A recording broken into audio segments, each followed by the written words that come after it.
तस्य पवित्रकते पवित्रकूटस्य कामः पुणे तत्सके अम्मा ओम पवित्र पवित्र वा सर्वावस्थां गतो विवाह पुंडरीकाक्षं सौभाग्यं सचि ओम पुंडरीकाक्षं पुनातो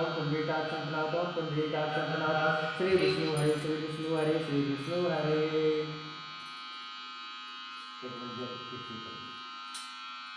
ओम पृथ्वी मंत्र से मेरु कृष्ण विशेष शुक्लं चंद्र पूर्वो देवता सब पवित्र करने गिरियोगा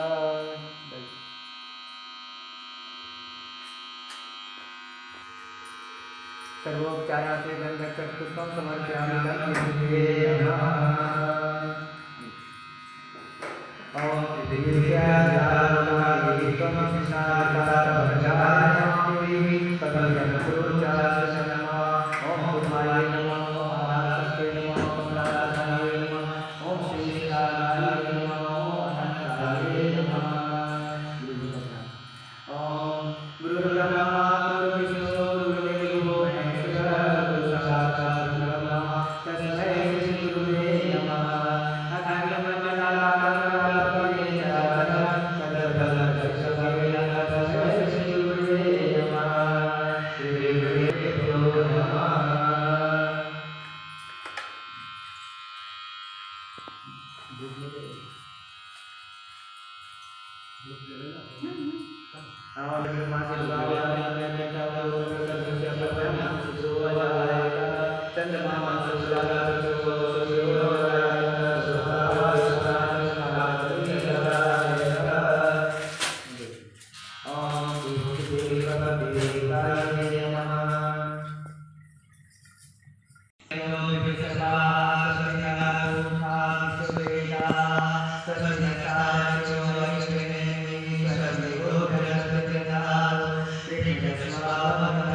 सकल धर्म चिरंजीवी, लक्ष्मी प्राप्ति, रोजी रोजगार वृद्धि, शरीर आरोग्य, रोग शत्रु सकल अनिष्ट निवारण हेतु सकल मनोकामना सिद्ध्यर्थम हेतु श्री बाबा वासुकी पुण्य क्षेत्रे मम गृहे स्थान स्थितेषु पंचदेवता पूजन बल पूजन श्री सत्यनारायण पूजन कथा श्रवण यथाशक्ति संकल्प कर्म काज।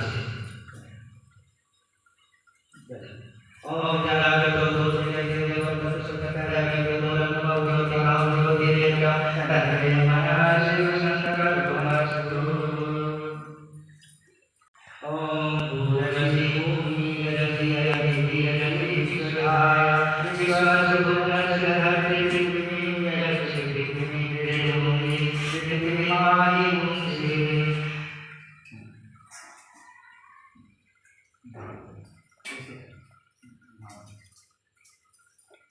ओम मानसी देवा प्राणाय दानाय वायाय दानो प्रसिद्धि मायते दान देवो वर्षकाय पाहि प्रत्येक प्रकाशिते पावना सुसेवाय नमो वसी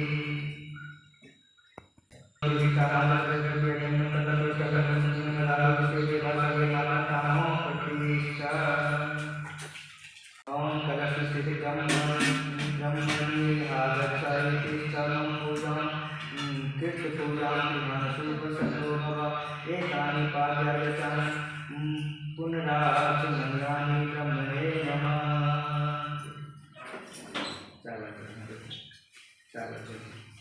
ओम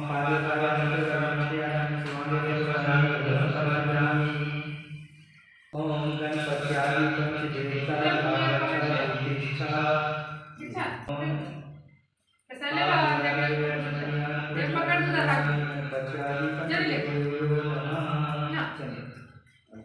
चंदन समर्पयामि।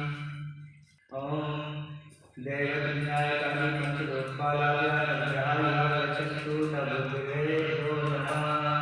ओम नीलादिपालाय गच्छन्तु नीलादिपालाय नमः। ओम लक्ष्मीकाय लक्ष्मी नमः। ओम सरस्वतीकाय सरस्वती नमः। ओम कुलदेवीकाय कुलदेवी नमः। ओम इष्टदेवीकाय इष्टदेवी नमः। ओम ग्रामदेवीकाय ग्रामदेवी नमः। ओम कालिकादेवीकाय कालिकादेवी नमः। ओम दुर्गादेवीकाय दुर्गादेवी नमः। ओम शीतलादेवीकाय शीतलादेवी नमः। ओम षष्ठीदेवीकाय षष्ठीदेवी नमः। ओम जगदादेवीकाय जगदादेवी नमः। ओम सूर्यदेवीकाय सूर्यदेवी नमः। ओम आदिदेवीकाय आदिदेवाय नमः।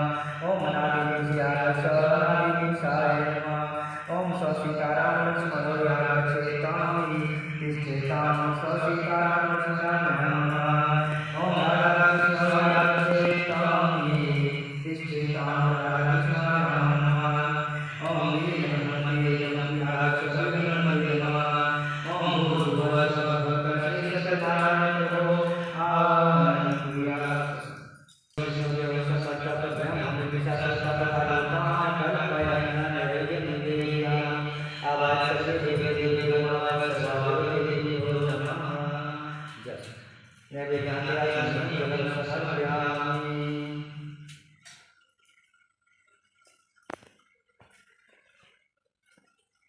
ओम आगच्छति देवेश सत्यनारायण प्रभो देवानामया पूजां ईश्वर। ओम भूर्भुवः स्वः सत्यनारायण प्रभो आगच्छति तीर्थं पूजां संसर्गो सीता।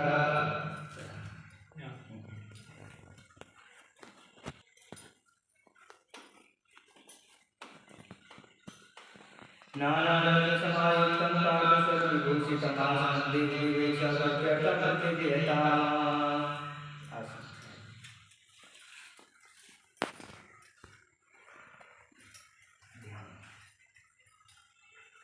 ओम ध्याये सत्यं गुणातीतं गुणत्रयसमन्वितं लोकनाथं त्रिलोकेशं पीताम्बरं हरिं इन्दीवरश्यामं चक्रधरां नारायणं चक्रवां श्रीवत्स पद्मभूषितं नीलवर्णं पीतवस्त्रं श्रीवत्सपद्मभूषितं गोविन्दं गोकुलानन्दं जगतः पीतरं गोमेकान्तं पुष्पाणि समर्पयामि नमो नमः।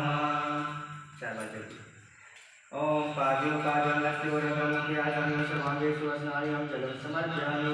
ओम श्री सत्यनारायणाय नमो नमः। पंचामृत स्नानं समर्पयामि। ओम श्री सत्यनारायणाय नमो नमः।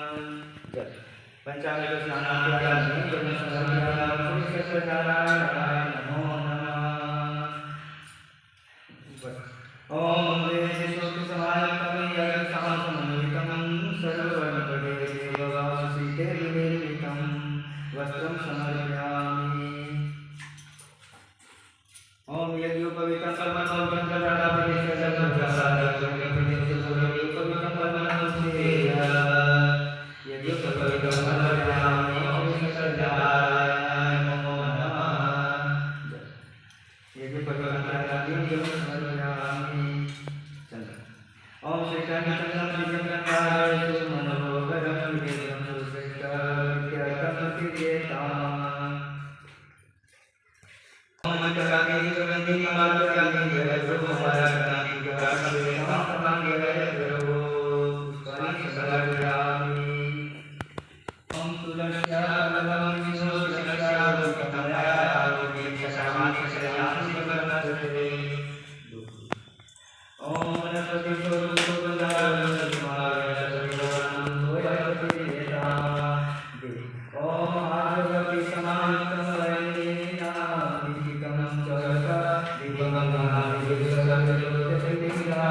संतोषि नर सौतुल्य समग्र नरोदरो हरे कृते तपसाति कृते वांछितं फलं तत्सर्वं श्रोतुमिच्छामि कथयस्व महामते समेव शार्दूलमुनिशार्दूलवेदाङ्गपारद त्वदृतेन हि भक्तानि यो यतस्त्वं व्यासशिक्षितः श्रुतवाच धान्यवसि त्वं मुनिश्रेष्ठ त्वमेव वैष्णवाग्रणी यतः समस्तलोकानां हितमिच्छसि सर्वदा शृणु शौनक वक्ष्यामि यत्त्वया श्रोतुमिष्यते नारदेन सम्प्रोक्तः भगवान् कमलापतिः सुरक्षये यथैवा तच्छृणुत्वं समाहिता। बोले श्री सत्यनारायण भगवान की जय। प्रथमोऽध्याय।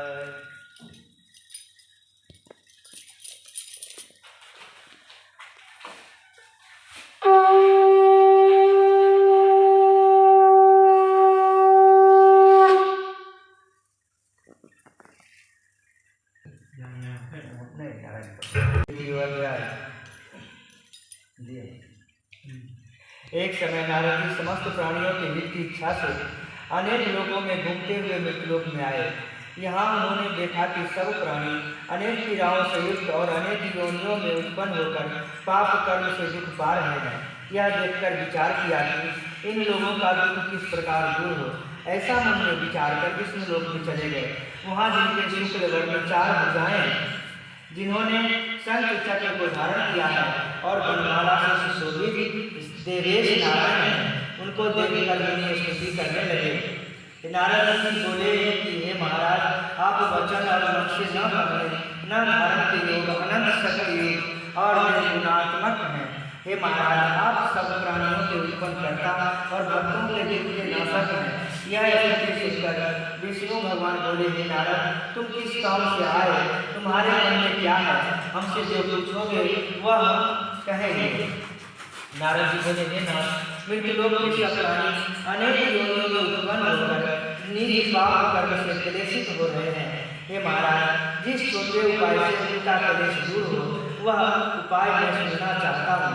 भगवान बोले, समस्त जगत पर कृपा कर तुमने यह अच्छा प्रश्न पूछा है, जिसके करने से मनुष्य मोह से छूट जाए। मैं ऐसा उपाय करता हूँ, सुनो। हे नारद, जो व्रत तीनों लोकों में अति दुर्लभ है वह आज के कहने से आपके कहने से प्रकाशित कर रहा हूँ। वह श्री सत्यनारायण का व्रत है, जिसको विधि पूर्वक करने से इस लोक में सुख और परलोक में मोक्ष मिलता है। यह सुनकर नारद जी बोले, इस व्रत का क्या फल है और पूर्व में किसने किया था?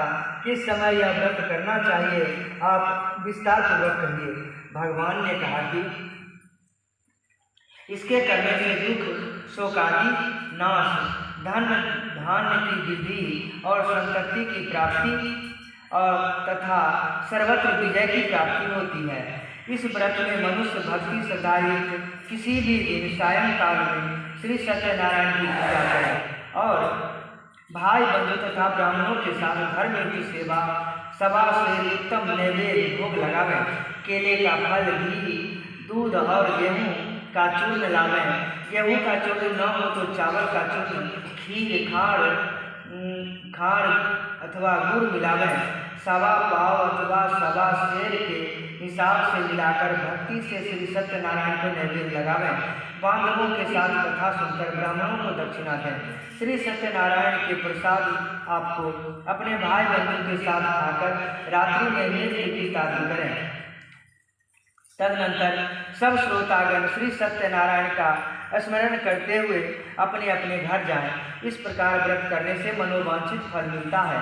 विशेष इस कलिकाल में पृथ्वी पर इससे बढ़कर दूसरा कोई उपाय नहीं है। हे नारद, जिन्होंने इस व्रत को पहले किया वह कथा सुनो। काशीपुरी में निर्धन शतानंद नामक एक ब्राह्मण क्षुधा पिपासा से दुखित नित्य पृथ्वी पर भिक्षा मांगने हेतु घूमता था। ब्राह्मण प्रेमी भगवान नारायण ने दुखित ब्राह्मण को देखकर बूढ़े ब्राह्मण का रूप धारण कर अति आदर से पूछा, हे विप्र, किस कारण पृथ्वी पर आप नित्य घूमा करते हैं? यह हमारी सुनने की इच्छा है। यदि आपकी इच्छा हो तो कहिए। ब्राह्मण बोला, हे मैं अत्यंत दरिद्र हूँ। भिक्षा के लिए पृथ्वी पर भ्रमण करता हूँ। यदि आप कुछ जानते हो तो कृपा कर पूर्ण रूप से कहिए।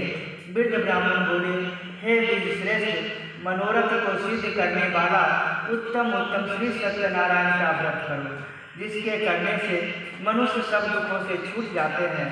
वृद्ध ब्राह्मण रूपी श्री सत्यनारायण देव ने व्रत का विधान ब्राह्मण को बताकर आप अंतर्ध्यान हो गए। तदनंतर ब्राह्मण सतानंद ने अब मन में निश्चय किया कि मैं कल ही श्री सत्यनारायण का व्रत करूंगा। इसी चिंता में ब्राह्मण को रात भर नींद न आई। सुबह उठकर उसने यह निश्चय किया कि मैं श्री सत्यनारायण का व्रत अवश्य करूंगा।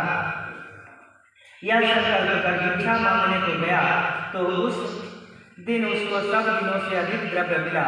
द्रव्य से उसने अपने भाइयों के साथ श्री सत्यनारायण का व्रत किया।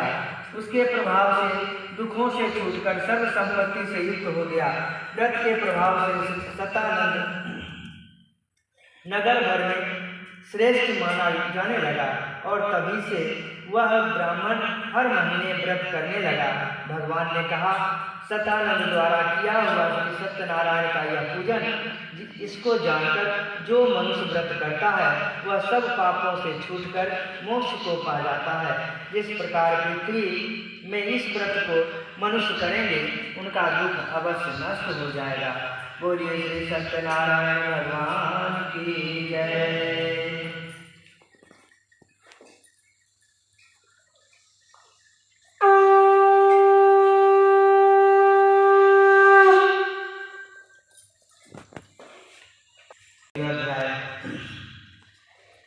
सूजी बोले, विष्णु भगवान जी ने जिस तरह कहा था वह तुमसे मैंने कहा, और दूसरी बात जो हो वह पूछो।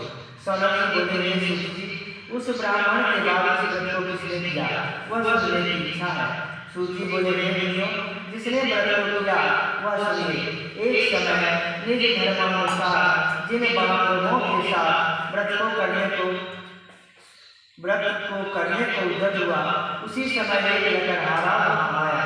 भूख प्यास से पीड़ित काष्ठ के भार को बाहर रखकर ब्राह्मण के घर में जाकर उसने व्रत करते हुए ब्राह्मण को देखा।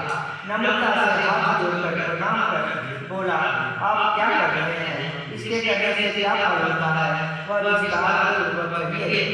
ब्राह्मण बोला, मनोरथों का देने वाला, दुख और शोक को नाश करने वाला तथा सिद्धि को देने वाला यह श्री सत्यनारायण का व्रत है, जिसके प्रसाद से यह धन धान्य आदि प्राप्त हुआ है।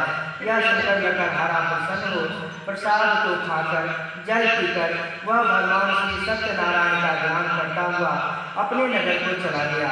आज लकड़ी बेचने से जो द्रव्य प्राप्त होगा उसी से मैं श्री सत्यदेव के उत्तम व्रत को अवश्य करूँगा, ऐसा मन में विचार कर उसने लकड़ी को सिर पर रख जहाँ धनी लोग रहते थे उस नगर में गया। उस दिन लकड़हारे को दूना द्रव्य प्राप्त हुआ। वह अत्यंत प्रसन्न हो सुंदर केले के फल, शक्कर, दूध, घी, गेहूं का चूर्ण सबको सवाई लेकर घर में आकर अपने भाई बंधुओं को बुलाकर विधि से श्री सत्यनारायण का व्रत किया। उस व्रत के प्रभाव से लकड़हारा धन पुत्र से युक्त हो गया। इस लोक में सुख पाकर अंत में सत्य लोक को चला गया। हे मुनिगण, मैं और कथा कहता हूँ, उसको सुनिए। बोलिए श्री सत्यनारायण भगवान की जय।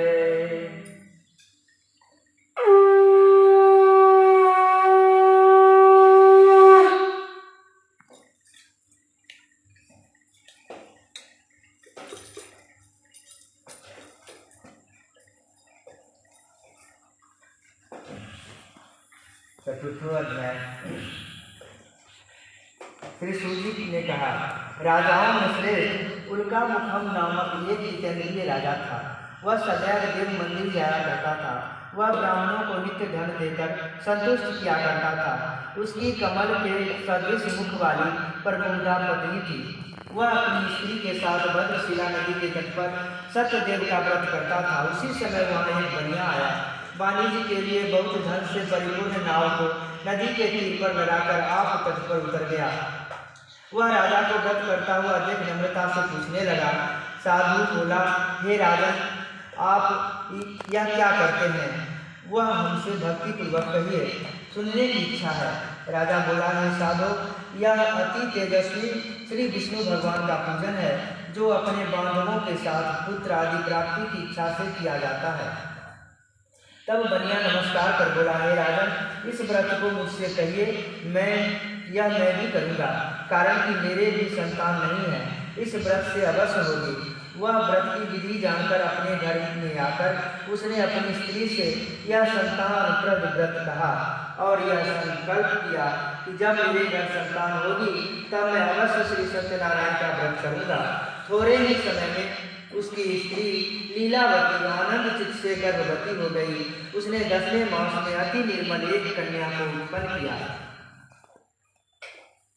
जैसे शुक्ल पक्ष में चंद्रमा की ज्योति बढ़ती है, उसी तरह प्रतिदिन कन्या बुद्धि को प्राप्त हुई। अपनी स्त्री के साथ बनिया ने कन्या का जात कर कलावती नाम रखा। एक दिन लीलावती अपने स्वामी से मधुर वचन बोली कि मैं पहले का संकल्पित व्रत आप क्यों नहीं करते? साधु बोला, हे प्रिय, इसके विवाह के समय में इस व्रत को मैं अवश्य करूँगा। इस प्रकार स्त्री को समझाकर वह बाहर चला गया। इधर कलावती पिता के घर नित्य बढ़ने लगी।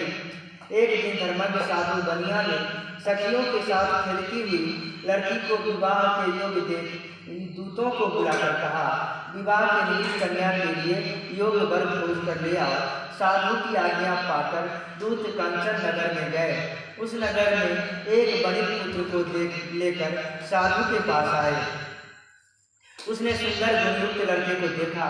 जाति भाइयों के साथ संपन्न चित्त हो विधान पूर्वक अपनी कन्या का उस वणिक पुत्र के साथ विवाह कर दिया और भाग्यवश विवाह के समय भी उस व्रत को साधु भूल गया। तब श्री सत्यनारायण देव क्रोधित हो गए। कुछ दिन बाद निज कर्म में अति चतुर साहूकार व्यापार की इच्छा से अपने दामाद को लेकर समुद्र के तट रत्नसार नामक नगर में जाकर व्यापार करने लगा। इसी समय श्री सत्यनारायण स्वामी ने राजा को प्रतिज्ञा से भ्रष्ट देखकर उसे शाप दिया कि तेरे ऊपर बड़ा भारी दुख पड़ेगा। उसी दिन चोरों ने राजा के धन को चुरा अपने पीछे देखते हुए साधु की दिशा को चले। दौड़ते हुए राजा के दूतों को आता देखकर डरकर धन वहां ही रखकर आप छिप गए। राजा के दूतों ने साधु के निकट आकर राजा के धन को देखा तो साधु को बांधकर आनंद चित्त हो राजा के निकट ले जाकर बोले कि हे राजा, 2 चोर लाए हैं, उनको देखकर आज्ञा दीजिए। साधु को देखकर और विचार से आज्ञा दे दी। फिर दूतों ने उन्हें खूब बांधकर बंदी खाने में बंद कर दिया। बोलिए श्री सत्यनारायण भगवान की जय।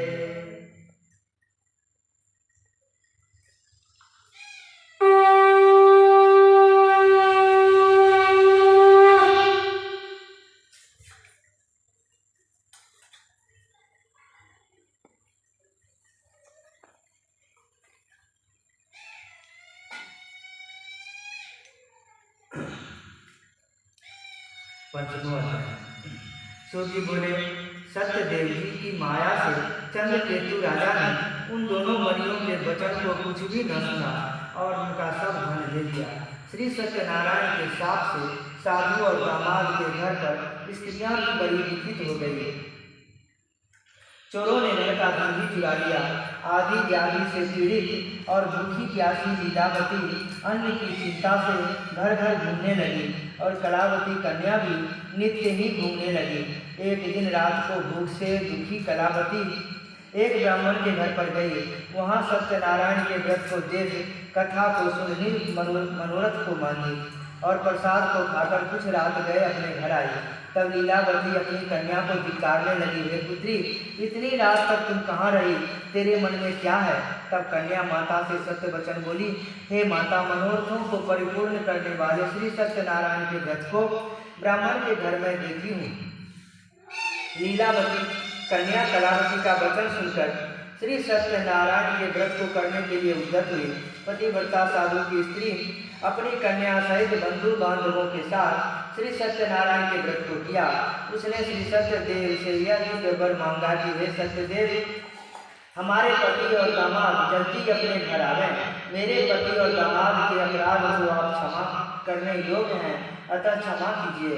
इससे श्री सत्यनारायण स्वामी संतुष्ट हो गए और चंद्रकेतु राजा को स्वप्न दिखाया कि हे राजन, कल सवेरे ही दोनों सज्जन बनियों को छोड़ देना और उनका धन भी जो तुमने लिया है वह दे देना, नहीं तो हम धन पुत्र के सहित तेरा राज्य नष्ट कर देंगे। यह बात राजा से कहकर श्री सत्यनारायण प्रभु अंतर ध्यान हो गए। तब प्रातः काल के समय राजा निज जनों के साथ सभा में उपस्थित हो मंत्री जनों से अपना यह स्वप्न सुना कर कहा, बांधे हुए बनियों को शीघ्र छोड़ दो, ऐसा आदेश दिया। यह सुनकर दूत लोग बनियों को बंदी खाने से छुड़ाकर राजा के निकट लाए और विनय युक्त वचन बोले, हे महाराज, हम इन दोनों बनियों को बंधन से छुड़ाकर लाए हैं, अब आपकी क्या आज्ञा है। उन दोनों ने महाराज चंद्रकेतु को नमस्कार कर पूर्व वृत्तांत का स्मरण करते हुए राजा चंद्रकेतु से साधु तथा दामाद ने कुछ नहीं कहा। वरिष्ठ पुत्रों को देखकर राजा आदर से बोले, हे अभाग्यवश तुमको बड़ा मिला, तुम लोग भय न करना। इस प्रकार राजा ने यह कहकर उन दोनों के हाथ पैर की हथकड़ी गेरी कटवाकर क्षौर कर्म कराया। फिर वस्त्र और आभूषण आदि देकर बनिया को अत्यंत संतुष्ट किया। पहले जितना धन दिया था उसका दूना धन देकर कहा, अब आप अपने घर जाएं। और दोनों बनियों ने राजा को नमस्कार कर कहा कि आपकी कृपा से घर जाते हैं। बोलिए श्री सत्यनारायण भगवान की जय।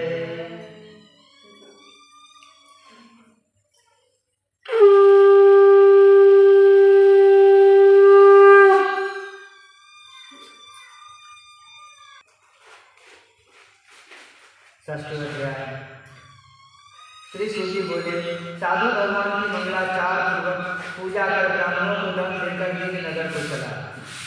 कुछ दूर जाने पर श्री सत्यनारायण देव ने वैश्य के मन की बात जानने के लिए पूछा कि तुम्हारी नाव में क्या है। मदोन्मत महाजन बनिया हंसकर दंडी, या क्यों पूछते हो, क्या धन लेने की इच्छा है? मेरी नाव में लता पत्रादि हैं।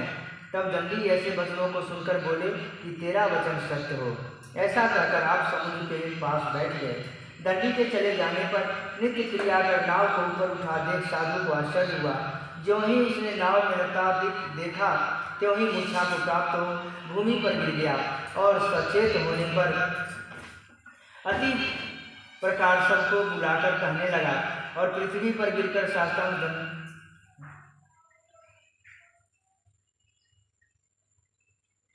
सबको बुलाकर कहने लगा और पृथ्वी पर गिरकर साष्टांग दंडवत किया। इसी पर तीनों के पालन करने वाले श्री सत्यनारायण भगवान संतुष्ट हो गए। भक्त वत्सल सत्यदेव जी की कृपा से आकाशवाणी हुई कि तुम्हारी कन्या प्रसाद को त्याग कर पति को देखने चली आई, इसी कारण इसका पति अदृश्य हो गया। यदि वह पुनः घर जाकर प्रसाद भक्षण कर आएगी तब पति को निसंदेह पावेगी। कन्या ने यह आकाशवाणी सुनकर शीघ्र ही घर जाकर प्रसाद को भक्षण कर अपने पति को देखा। तब कलावती संतुष्ट होकर अपने पिता से कहने लगी कि अब शीघ्र ही घर को चलिए, विलंब न करिए। कन्या के वचन सुनकर साधु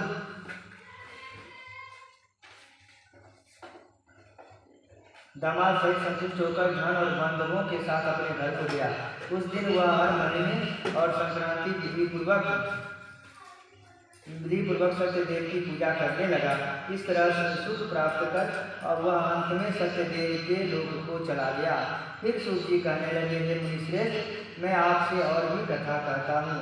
बोलिए श्री सत्यनारायण भगवान की जय।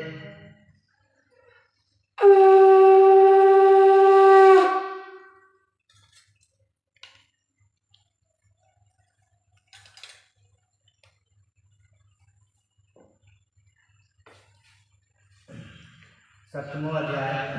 सूची बोलिए, प्रजा पालन में तत्पर एक तुंगध्वज नामक राजा जिसने सत्यदेव के प्रसाद को त्यागने से अति दुख पाया। एक दिन उसने वन में जाकर मृगादि अनेक पशुओं को मारा और पीछे आकर वट वृक्ष के नीचे श्री सत्यदेव भगवान का पूजन देखा, जिसको गोप लोग बंधु बांधव युक्त संतुष्ट चित्त से करते थे। अहंकार से राजा ने वहां गया और वहां सत्यदेव को प्रणाम किया। जब ये गोप राजा को प्रसाद देने लगे तो राजा ने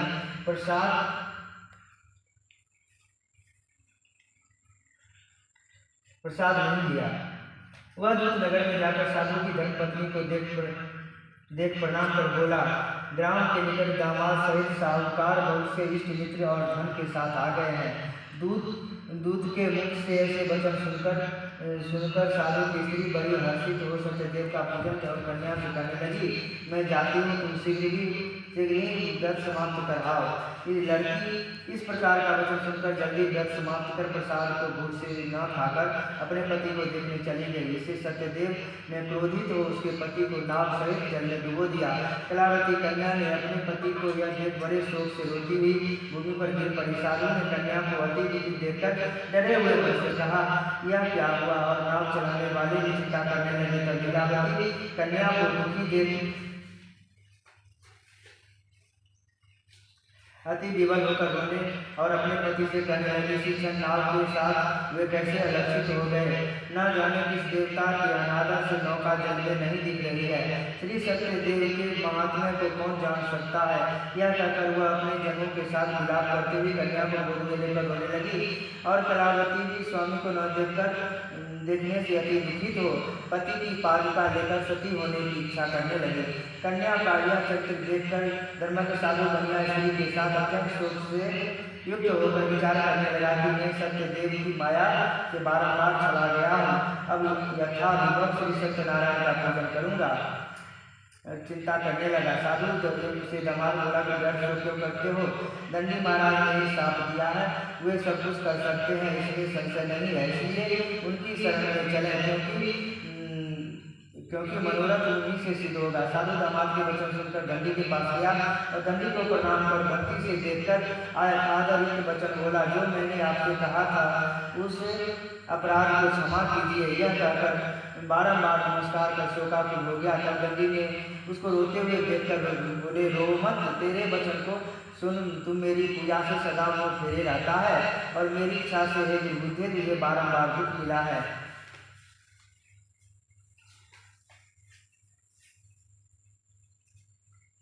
अंत में सत्यदेव के लोक में जाता है। सूजी कहते हैं, सत्यनारायण के व्रत को आप लोगों से कहा, जिसके करने से मनुष्य सब लोगों से छूट जाता है। विशेषकर सत्यदेव की पूजा कलिकाल में हर देने वाली है। उन्हीं को कोई काल, कोई सत्य, कोई परमेश्वर, कोई श्री सत्यनारायण और कोई सत्यदेव कहेंगे। सत्यदेव विष्णु भगवान सनातन कलयुग में अनेक रूप धारण कर सबको वांछित फल देने वाले होते हैं। हे भगवान, जो प्राणी इसको पढ़ता या सुनता है उसके संपूर्ण पाप सत्यदेव के प्रसाद से नष्ट हो जाते हैं, इसमें कुछ भी संशय नहीं है। बोलिए श्री सत्यनारायण भगवान की जय।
देव मंगलदेव